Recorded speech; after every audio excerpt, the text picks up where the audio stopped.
The year is 20 Pew Pew. IPL has gained control over all tournaments in the scene. Kbot attempts to run TASL, but every weekend is taken over by low-level events.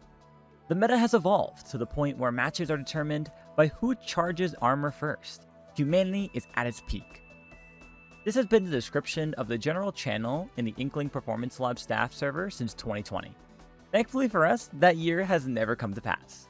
Instead, the year is 20XX, and PXG lives to dominate it. Hi, I'm Cactus, and let's break it down in the Weekly Ink.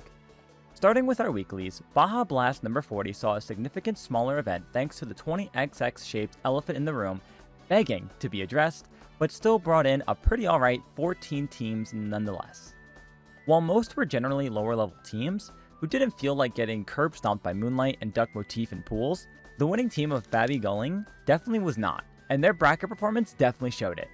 Babby went undefeated in the bracket up until upper finals, where they faced their only real competition in Cinnabon. Even then, it wasn't particularly close, but Cinnabon did manage to take one game off of Bobby before being sent down to lower finals, where they would quickly climb back out and make it to Grand, before falling 3-1 again. Congratulations to Babby Gulling for the win, and thanks to the staff for another great event. Later that week, we saw our usual duo of Wednesday weeklies run their course, including a much more relaxed paddling pool number 361. After the chaos that was the Golden 360th edition, this time around was much more chill, with just 19 total teams making their way out. The winners ended up being Stay High, made up of Crowny, The World, Prosper, and Phoenix. The team had a pretty easy event, only really facing a challenge against UFO 361 in Grand Finals, which went to a 3-2 in their favor. For our final weekly, we had Swimmer Sync 220, which ended up being a very fascinating event. The winning team of SOS Villains was using a team composition to match the name, running a Carbon Roller, 2 Heavy Splatlings, and a Clash Blaster Neo. It was frankly deranged, and perhaps more insane was that they won easily, only dropping one single game in Grand Finals against Witcheck. We highly recommend you go watch that set. Link is down in the description as always, and while you're down there, you should subscribe too. Moving on from our weeklies, we just had 2 more events this week to get through before the big one. And I'm running out of peanuts to beat this elephant, so let's get through them quick. Our first event was the low-level classic of FTIU, which saw a pretty relaxed turnout of just 27 teams. RNG ended up being the team to take the win this time around, sweeping through the event in dominant fashion, going completely undefeated. Shoutouts to them for the win, and shoutouts to Under Pressure for the great event. We're so excited to see what you've been cooking up for the 100th edition. Our final non-elephant shaped event in the room was of course Triton Cup 138, which was just as stacked as you'd expect it to be from the event. While the usual top level smattering of players made their way out, they once again found themselves falling at the feet of EZMD.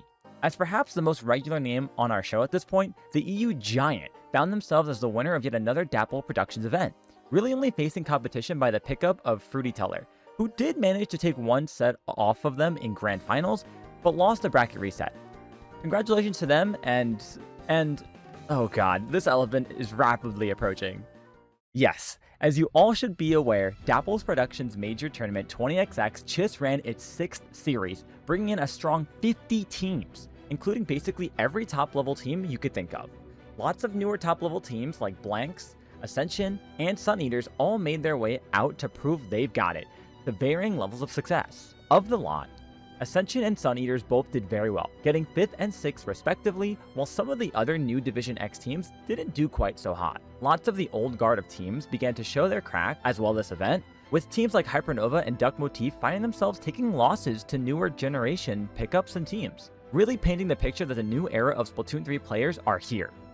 Perhaps the most prime example of this was none other than EZMD, who managed to secure 3rd place this time around, an extremely impressive placement.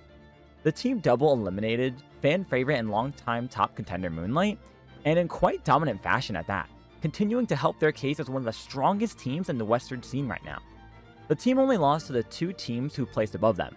Funnily enough, the 2 teams who played in Grand Finals set of Heavens to Ocean last week, Azure and PXG. Azure is a pickup, and maybe kind of a team, of Zenith, Thunder, Volti, and Yoshell, some of the strongest Western players of the time. Their competition, however, are the strongest Western players, and honestly, not really close. We weren't lying in our intro. PXG are the GOATs of Western Splatoon 3. They've won nearly every single major they've competed in during the last year, with basically only exception being Splat World Series, which every Western team lost, so that's not even that crazy. And just like every other event, PXG swept through 20XX, taking it comfortably through the winner's side. Azure did put up a fight, taking at least one game in both sets the teams played, but to call it close wouldn't really be fair. PXG is just that guy. Will anybody be able to stop them next time around? Well, only time will tell, my friends. But if you want to keep up, make sure to subscribe here to the channel. If you want to support our work further, consider becoming a channel member. And we'll see you same time, same place, next week. Thanks for watching.